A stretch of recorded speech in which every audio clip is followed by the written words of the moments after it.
안녕하세요, 헤어한입니다. 오늘도 즐거운 하루 보내시기 바랍니다. 즐거운 두부여행 시작하겠습니다. 오늘 1월 19일입니다 1월 19일 수요일 슈투트가르트 방향입니다.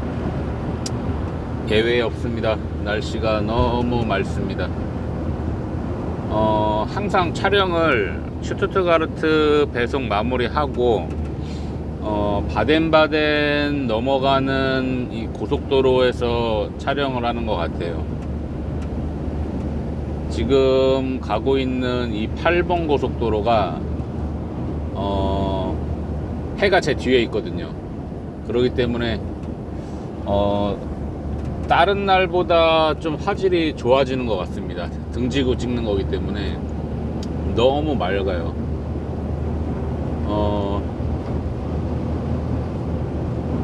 지금 현재 시간 10시 10분이고요 슈투트가르트 배송 다 완료하고 바덴바덴으로 넘어가는 길입니다.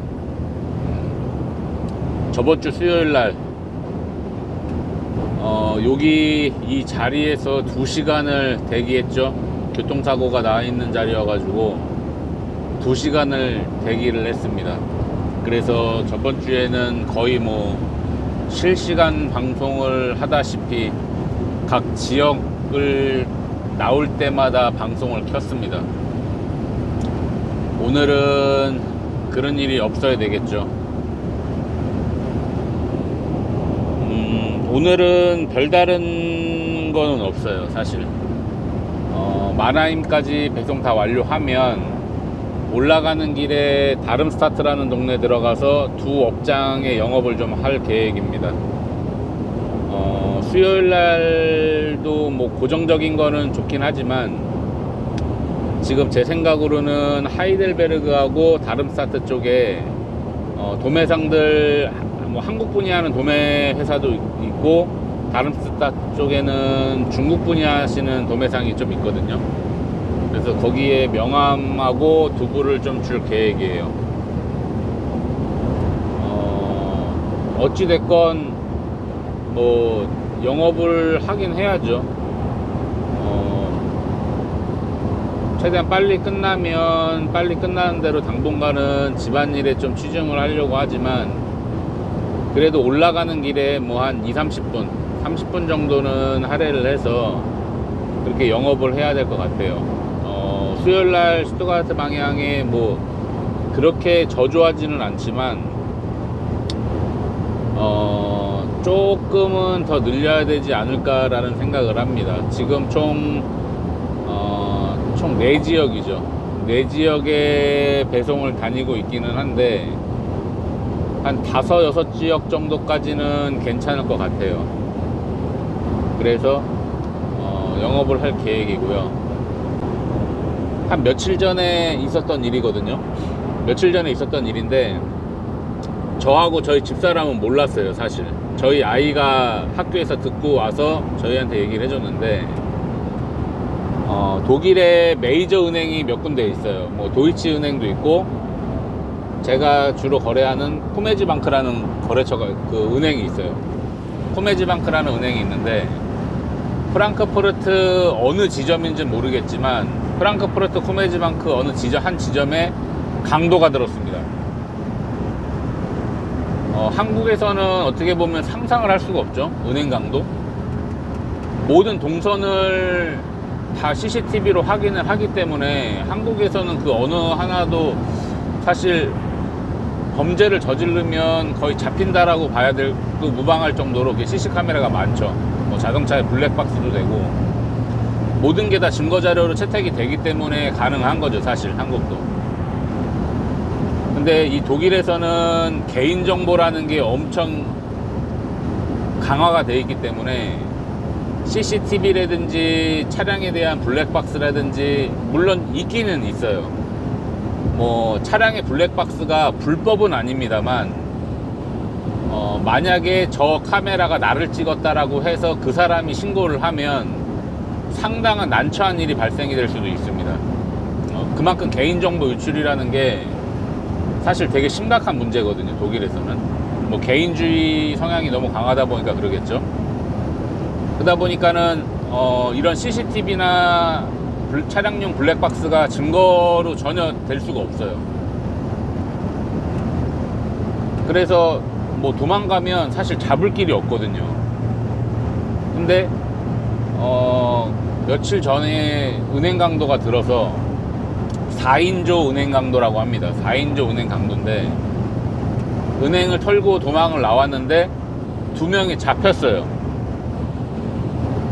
근데 그 2명이 어디서 잡혔냐, 프랑크푸르트에서 도망을 오다가 저희 동네까지 흘러 들어오게 된 거예요. 보니까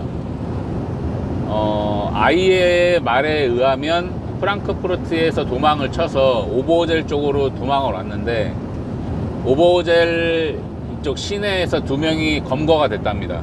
검거가 됐고 2명은 아직 검거가 되지 않은 상태인데 아마도 이 오버호젤에 사는 사람인 것 같다 라는 얘기를 한대요. 그래서 경찰들이 각 도로변에 배치가 된다라고 얘기를 하더라고요. 그래서 계속 저도 모르고 있다가 어제 일 끝나고 하나호 공장에서 두부를 싣고 저녁 10시경 집을 들어왔거든요.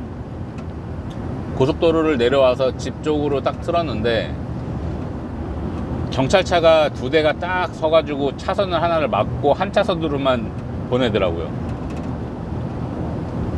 그래서 또 이거 독일말 시키면 또 어리버리 해갖고 또 검문당하는 거 아닌가 싶어서 사실 되게 긴장을 많이 해요. 그렇게 검문을 당하면 내가 아는 독일말이 나와야 되는데 모르는 독일말이 나오면 어떡하지? 괜히 어리버리하면 너 차 저기다 세워 그래놓고 뭐 이거 조사하고 저거 조사하고 또 골치가 아플 텐데 오만 가지 생각이 들었어요. 그래서 차들이 조금 찔끔찔끔 가갖고 이제 제 차례가 돼서 창문을 딱 열어가지고 그냥 아무 일도 아닌 것처럼 웃었어요. 그래서 구텐 아벤 웃었습니다. 그래서 무슨 일이야? 그러니까 저한테 그 경찰이 대뜸 하는 얘기가 이 차 무슨 차야? 물어보는 거예요. 그래가지고 이거 그냥 배달차인데 그러길래 어디가? 물어보길래 나 집이 오버호젤이야 얘기를 했습니다. 그래? 이 차에 뭐 있어? 얘기를 하는 거예요. 그래가지고 아직까지는 제가 아는 단어들이 계속 나오더라고요. 이 차 뒤에 뭐가 있어? 그러길래 너 두부 알아? 물어봤습니다. 두부 안 돼요. 이 차 뒤에 지금 두부가 실렸어. 그러더니 생뚱맞게 두부 맛있어? 이러는 거예요. 그래서 너무 맛있지 그랬어요. 그러더니 웃으면서 잘 가 그러는 거예요. 근데 저도 모르게 그냥 예전 같았으면 물어보면 생각을 하고 답하고 물어보면 생각을 하고 답하고 그냥 단어 이렇게 얘기를 해야 되는 게 제 일반 습성인데 어제 같은 경우는 저도 제 자신이 깜짝 놀랐습니다. 그냥 너무 자연스럽게 대화를 주고받고 하고 잘 가 그러길래 고마워 수고해 하고서는 그냥 쭉 출발을 했습니다. 너무 자연스러웠어요. 내가 이렇게 유창하게 했나? 제 자신 스스로가 되게 야 잘했다 혜완 너무 잘했다 딱 그런 수준이었어요. 그래서 계속 독일어를 연습을 해야 됐다라는 거죠. 그래서 그 얘기를 집에 와서 저희 아이한테 했습니다. 저희 아이한테 했는데 아직 안 잡혔다라는 얘기를 하는 것 같더라고요. 어제 좀 늦게 들어간 이유가 뭐였냐면 보쿰에서 일 끝나고 45번 고속도로 타고 차고지 하나호 쪽으로 가는 방향에 중간에 이제 저희 집 쪽으로 빠지는 고속도로가 5번 고속도로가 같이 묶여 있거든요. 근데 그때 시간이 한 6시 정도 됐습니다. 6시 정도 됐는데 저희 아이가 지금 이제 4학년 2학기인데 4학년 2학기가 끝나면 초등학교는 졸업을 하죠, 독일은.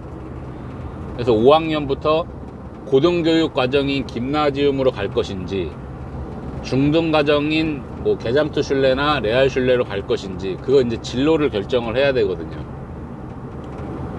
근데 모든 결정은 선생님이 결정을 해요. 그리고 선생님이 만약에 이 친구는 그래도 공부를 좀 하니까 김나지움을 보냈으면 좋겠다 해서 김나지움에 편지를 씁니다. 추천서를. 그러면 이 친구는 김나지움을 가는 거고, 이 친구는 실력이 조금 뭐 공부하는 것보다는 일반 뭐 기술을 배우는 게 더 적합할 것 같다라고 해서 게잠트나 레알 쪽으로 이렇게 우회하는 경우가 있어요. 근데 이제 더러 학부모들이 자기 아이 실력은 게잠트나 레알 쪽에 적성이 더 맞는 걸로 선생님은 파악을 했는데, 우리 아이는 대학을 보내야 되기 때문에 김나지움을 보내고 싶다 라고 요청을 하면, 그러면 김나지움을 가긴 갑니다. 다만 선생님이 추천서를 안 써줘요. 그렇기 때문에 좀 불리하게 시작을 하죠, 그런 친구들은. 근데 이제 4학년 2학기가 되자마자 김나지움이든 게잠트 슐레든 레알 슐레든 초대장이 옵니다.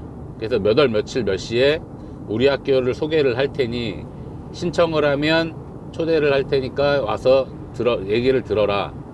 근데 그게 어제였어요. 김나지움 오버워젤 김나지움에 어제 저녁 7시에 예약이 잡혀 있었어요. 그러니까 저희 동네에 있는 모든 초등학교 4학년 학부모들이 김나지움 오버워젤에 등록한 사람들 학부모는 다 와서 이제 들어도 된다라는 얘기겠죠. 근데 이제 저희 집사람도 산후조리를 해야 되는 상황인 거고, 저는 저녁 7시까지는 전혀 갈 수가 없는 상황이었기 때문에 그냥 예약만 해놨지 갈 수 있는 그런 상황이 아니었거든요. 근데 어떻게 보면 아이의 선택에 대해서 너무 소홀한 거 아닌가 싶어서 어떻게든 가야 되겠다 생각이 갑자기 확 들더라고요. 그래서 저는 처음에 시간이 7시 반인 줄 알고 일단 그러면 하나호 공장을 갔다가 잠깐 정리하고 바로 올라오면 한 7시 반에서 7시 40분 정도 될 테니 늦게라도 한번 참석을 해야 되겠다 라고 마음을 먹었어요. 그래서 이제 집사람한테 통화하고 그렇게 하자 라고 얘기를 했습니다. 근데 그러면 내가 너무 촉박해질 것 같다라는 생각이 들어서 45번도로 타고 내려오는 순간에 그냥 저도 모르게 5번으로 갈아탔어요. 집 쪽으로. 그때 시간이 6시 20분이었거든요 그래서 바로 집사람한테 전화를 해서 지금 나도 모르게 그냥 바로 5번 고속도로로 타서 집으로 바로 가야 되겠다. 뭐 공장이야 나중에라도 가면 되는 거니까 아이랑 같이 거기를 한번 가보는 게 더 나을 듯 싶다라고 얘기를 전달을 하고 집을 얼른 갔습니다. 그래서 이제 뭐 간략 씻고 아이랑 같이 갔죠, 구경을. 근데 가기를 너무 잘했던 것 같아요. 아이도 되게 만족스러워 했고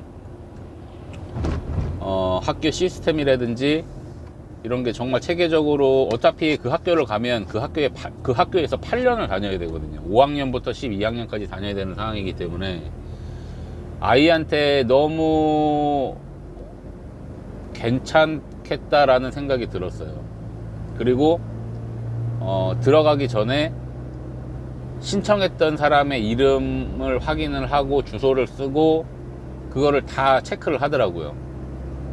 그래서 이 체크하는 게 뭔가 있겠구나라는 생각이 들더라고요. 또 그래서 만약에 안 갔으면 당연히 체크도 못 했겠죠. 만약에 안 갔으면 학교에 추천서를 넣어도 괜히 그냥 마음 쓰이게 조금 불리하지 않을까라는 생각이 좀 들어서 그것 또한 되게 다행이라고 생각을 했습니다. 그래서 뭐 5학년 때부터 영어를 영어는 3학년 때부터 영어를 시작을 했지만 5학년 때부터 영어를 몇 시간 수업을 하고 6학년, 7학년, 8학년 해가지고 9학년까지 매 년마다 뭐 수업을 주당 몇 시간씩 늘리고 뭐 9학년 되면 뭐 어학연수식으로 해서 여행을 뭐 어디를 어느 나라로 가고 이런 거 설명을 다 해주더라고요. 그래서 뭐 영어는 5학년 때부터 그냥 바로 시작을 하고 6학년 때부터 프랑스어와 이태리어를 선택으로 해서 공부를 하고 9학년 때부터는 스페인어를 공부를 한다고 그 차트에서 보여주더라고요. 그러니까 어떻게 보면 이쪽에서 12학년까지 무난하게 졸업을 하면 뭐 한국말은 엄마 아빠가 한국 사람이기 때문에 한국어는 당연히 할 것이고 학교는 독일 학교니까 독일어는 자동적으로 할 것이고요. 영어 배우고 프랑스어 배우고 뭐 프랑스어든 이태리어든 둘 중에 하나 배우고 스페인어를 배운다라고 하면 최소한 못해도 5개 국어는 할 수 있지 않을까라는 생각을 하는 거죠. 이제 이러기 위해서 외국에 나와 사는 거 아닌가 싶습니다. 진짜 그 외국어만 다 할 줄 안다라고 하면 전 세계 어디를 가도 살아남을 수 있지 않을까라는 생각이 듭니다. 본인이 18살에서 20살 정도가 되면 본인이 맞는 스펙은 그때 다 쌓았다라고 생각하셔도 될 것 같아요. 지금 어떻게 보면 뭐 3학년, 4학년 때 수영을 배우고 자전거를 배우면서 수영 시험도 보고 자전거 시험도 봐요. 그 말인즉슨 어디를 내놔도 혼자서 살아남을 수 있게끔 한다라는 거죠. 자전거를 타면서 교통 표지판을 공부를 하고 수신호를 배우고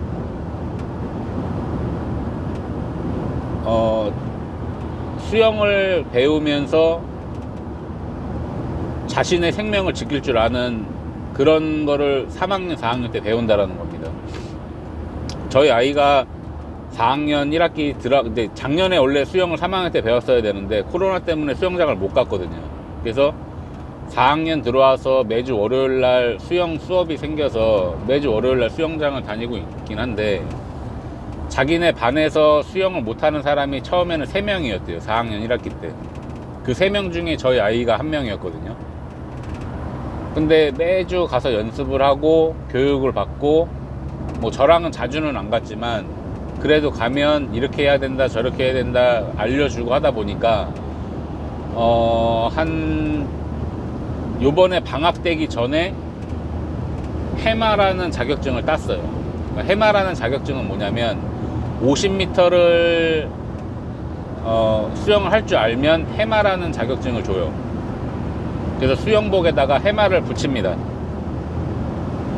그리고 나서 선생님들이 계속 요구를 해요. 더 연습해라 더 연습해라 해서 다음 주 월요일에는 브론즈라는 시험을 또 봐요. 브론즈 시험은 뭐냐면 15분 동안 몇 메다인지는 상관이 없고 15분 동안 수영을 할 줄 알면 브론즈라는 걸 준대요.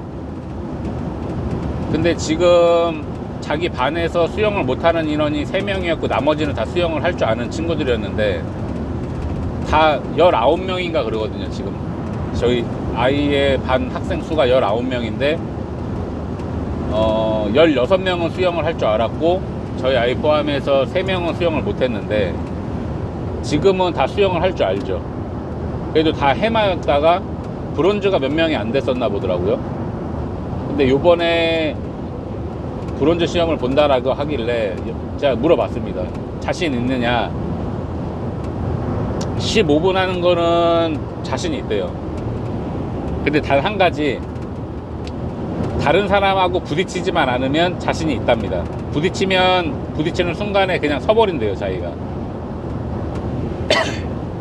그래서 부딪히지 않는 것하고 처음 출발할 때만 조금 힘들다 얘기를 하더라고요. 그래서 요번 주 금요일이나 일요일날, 토요일날은 또 다른 일을 해야 되기 때문에 바빠서 못할 것 같고 금요일 저녁이나 일요일날 해서 수영장을 가서 좀 몇 가지를 팁을 주려고 합니다. 그래서 그래도 브론즈라는 15분 동안에 수영할 수 있는 다음 코스를 따고 싶어 하는데 조금이나마 도움이 됐으면 하는 바람으로 저의 꿀팁을 좀 전해주려고 합니다. 그래도 저는 군대에서 스쿠버 교육을 나와서 6.4km 수영도 하고 하거든요. 수영에는 자신이 있죠. 저는 인명구조도 땄고요. 수영도 6.4km 저기 양양 하조대 해수욕장에서 5주간 스쿠버 훈련을 받았기 때문에 수영은 자신 있습니다. 뭐 수영을 자신만만할 수는 없지만 그래도 내 몸 하나 최소한 상대방의 인명은 구해줄 수 있지 않을까라는 생각에 요 기법을 저희 아이한테 가르쳐 줄 생각입니다. 일단 오늘은 그 다름스타트의 2집 영업을 좀 할 계획이고요. 지금 바덴바덴까지 대략 한 45km, 50km 정도 남아 있는데 최대한 또 부지런히 가서 배송 완료하고 오늘 하루 일 마무리 짓겠습니다. 모두들 안전운전 하시고 졸음운전 안됩니다. 항상 휴게소에서 충분히 쉬었다가 운전해 주시길 바라고요. 시청해 주셔서 감사합니다. 구독과 좋아요 알림 설정 부탁드리겠습니다. 감사합니다. 안녕히 계세요. 추스.